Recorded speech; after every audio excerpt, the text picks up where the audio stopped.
ابو سعید رضی اللہ عنہ سے روایت ہے کہ وہ رسول اللہ صلی اللہ علیہ وسلم کے پاس آئے، آپ بخار میں مبتلا تھے، تو انہوں نے اپنا ہاتھ آپ کی چادر پہ رکھا، کہا ہے اللہ کے رسول آپ کا بخار تو بہت سخت ہے۔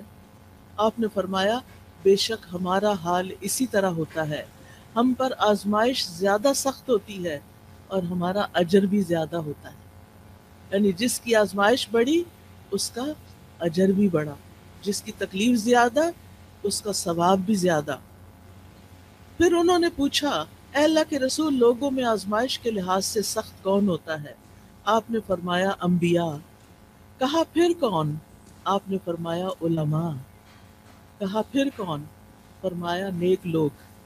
اب ہونا تو یہ چاہیے تھا کہ جو نیک لوگ ہوں، یا عام طور پر لوگ یہی سمجھتے ہیں کہ اگر ہم نیک کام کر رہے ہیں، عبادت کر رہے ہیں، تو پھر ہماری زندگی میں تو کوئی مشکل نہیں ہونی چاہیے۔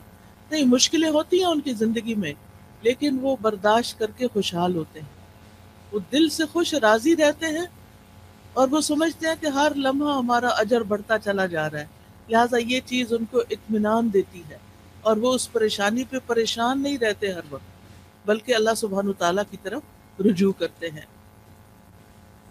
نبی صلی اللہ علیہ وسلم نے یہ بھی فرمایا کہ ان کو یعنی نیک لوگوں کو بعض اوقات ایسی تکلیفیں آتی ہیں، کچھ لوگ آزمائش پر بھی خوش ہوتے ہیں بنسبت اس شخص کے جو کچھ دیے جانے پر خوش ہوتا ہے۔ یعنی عام لوگوں کا حال کیا ہوتا ہے کہ جب ان کو کچھ دیا جاتا ہے تو وہ خوش ہوتے ہیں، لیکن انبیاء اور نیک لوگ جب ان پر کوئی تکلیف آتی ہے تو خوش ہوتے ہیں، وہ سوچتے ہیں کہ ہمارے رب نے اس کام کے لیے چنا۔ اب رب کی بڑی حکمتیں ہوتی ہیں، وہ کسی پر اس کی وسعت سے بڑھ کے بوجھ نہیں ڈالتا۔ لا یکلف اللہ نفسا الا وسعها، اللہ کسی جان پر اس کی ہمت وسعت سے بڑھ کے بوجھ نہیں ڈالتا۔ لہا ما کسبت وعلیہا ما اکتسبت، مومن یہی دعا کرتا رہتا ہے ربنا لا تؤاخذنا ان نسینا او اخطانا ربنا ولا تحمل علینا کما حملته علی الذین من قبلنا ربنا ولا تحملنا ما لا طاقت لنا به۔ یعنی جب ان کو تکلیف آتی ہے تو وہ سوچتے ہیں کہ اگر یہ تکلیف ہمارے گناہوں کی وجہ سے ہے، تو کہ دعائیں کرتے ہیں یا اللہ تو ہمیں پکڑنا، ہمیں نہ پکڑنا، اگر ہم بھول گئے یا ہم نے کوئی غلطی کر لی ہے تو اس پر ہماری پکڑ نہ کر، اللہ ہم پہ وہ بوجھ نہ ڈال جو ہم سے پہلے لوگوں پہ ڈالے گئے، اللہ ہمیں وہ بوجھ نہ اٹھوا جس کے اٹھانے کی ہم میں طاقت نہیں، جس کی ہم ہمت نہیں رکھتے، یا اللہ اس تکلیف کو اتنا نہ بڑھا دینا کہ ہم اسے برداشت نہ کر سکیں۔ لہٰذا وہ اللہ تعالیٰ کی طرف رجوع کرتے رہتے ہیں اور کہتے ہیں وَلَا تُحَمِّلْنَا مَا لَا طَاقَةَ لَنَا بِهِ وَاعْفُ عَنَّا، ہمیں معاف کر دیجئے، وَاغْفِرْ لَنَا، ہمیں بخش دیجئے، وَارْحَمْنَا، ہم پہ رحم فرمائیے، یا حی یا قیوم برحمتک استغیث۔ مومن پہ جب تکلیف آتی ہے، آزمائش آتی ہے، تو وہ اللہ کی رحمت پکارتا ہے، اللہ کی رحمت کے لیے دعائیں کرتا ہے، وَارْحَمْنَا أَنْتَ مَوْلَانَا، تو ہی ہمارا والی وارث ہے، تو ہی ہمارا مولا ہے، فَانْصُرْنَا عَلَى الْقَوْمِ الْكَافِرِينَ، ہمیں کافر قوم کے مقابلے میں مدد عطا فرما، ہم تیری مدد کے محتاج ہیں۔ اور اس میں آپ دیکھیے کہ اس قوم میں سب سے پہلے تو ابلیس آتا ہے، شیطان آتا ہے، جو وسوسے ڈال ڈال کے اللہ سے بدگمان کرتا ہے، تو یا اللہ ہمیں اس کے مقابلے میں طاقتور کر دے، تو ہماری مدد فرما، ہم پر رحم فرما۔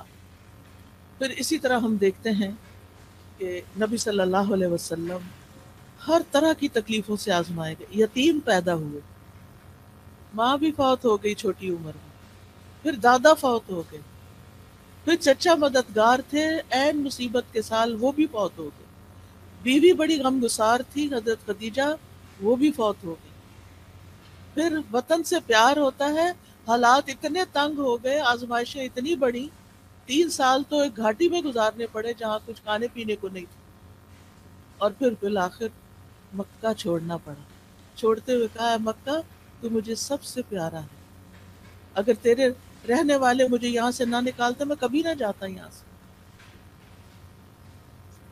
پھر ایک نئی جگہ پر گئے، وہاں جا کر جنگیں مسلط ہوگی، ایک کے بعد ایک سال جنگ آ رہی ہے، جان مال ہر چیز کو خطرہ، خوف، پریشانی، بیماری، کون سی تکلیف تھی جو رسول اللہ صلی اللہ علیہ وسلم پر نہیں آئی؟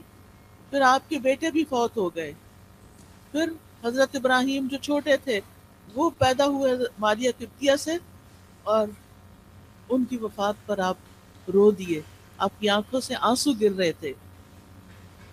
صحابہ بڑے حیران ہوئے کہ آپ بھی روتے ہیں۔ آپ نے فرمایا ان العین تدمع والقلب والقلب يحزن ولا نقول الا ما يرضى ربنا وانا بفراقك یا ابراہیم لمحزونون۔ آنکھیں روتی ہیں، دل غمگین ہوتا ہے، اور ہم وہی بات کہتے ہیں جس سے ہمارا رب راضی ہوتا ہے۔ دل میں غم ہے، آنکھوں میں آنسو ہیں، یہ منع نہیں ہے، یہ ہوگا، لیکن زبان سے کوئی ایسی بات نہیں نکالیں گے جو رب کو ناراض کرے۔ اور اے ابراہیم، تیری جدائی سے ہم بڑے غمگین ہیں، نہیں تو ہمیں چھوڑ گیا ہے، ہمیں غم ہے۔ سوال یہ پیدا ہوتا ہے کہ یہ تکلیفیں آتی کیوں؟ کیا مقصد ہے ان کا؟ تو سب سے پہلی بات تو یہ، اللہ تعالیٰ ہمارا امتحان لیتے ہیں۔ امتحان میں جو کامیاب ہو جاتا ہے اس کے درجے بلند ہو جاتے ہیں، اور جو فیل ہو جاتا ہے وہ نیچے چلا جاتا ہے۔ تو یہ انسان کو بلند درجے دینے کے لیے آتی ہیں۔ حدیث میں آتا ہے بے شک بندے کے لیے جب اللہ سبحانہ تعالیٰ کے ہاں ایک مقام مرتبہ مقدر ہو چکا ہوتا ہے، یعنی اس کو وہ بلند مقام دینا ہے، لیکن وہ بندہ اپنے اعمال کی بنا پر اس تک نہیں پہنچ سکتا، یعنی عمل اس کے کم ہے، درجہ اللہ کے ہاں بڑا لکھا ہوا ہے کہ اس کو یہاں تک پہنچنا ہے، تو اللہ تعالیٰ اسے اس کے اپنے جسم میں یا مال میں یا اولاد کی آزمائش میں ڈال دیتا ہے، کیونکہ اللہ نے اس کو بلند درجہ دینا ہوتا ہے۔ اب انسان سوچتا ہے کہ اور لوگ تو مزے سے جی رہے ہیں، ان کو تو کوئی تکلیف نہیں، وہ تو آرام سے چل لیتے ہیں، مجھے ہی کیوں تکلیف ہے؟ سب کی اولاد اتنی صحت مند ہے، میرا بچہ کیوں بیمار ہے؟ سب کے شوہر اتنے اچھے سلوک کرتے ہیں، میرا شوہر مجھے کیوں نہیں پوچھتا؟ یہ دراصل آپ کا امتحان ہے، آپ اس تکلیف سے گزر رہی ہیں، یہ اللہ سبحانہ وتعالیٰ کے ہاں آپ کے درجے بلند کر رہی ہے اگر آپ صبر کر رہے ہیں۔ اور پھر یہ کہ جب اللہ تعالیٰ تکلیف دیتا ہے تو جن کے درجے بلند ہوتے ہیں ان کو اللہ تعالیٰ صبر کی توفیق بھی دے دیتا ہے، حتیٰ کہ وہ اس مقام تک جا پہنچتا ہے انسان جو اللہ کی طرف سے اس کے لیے پہلے سے مقدر ہوتا ہے۔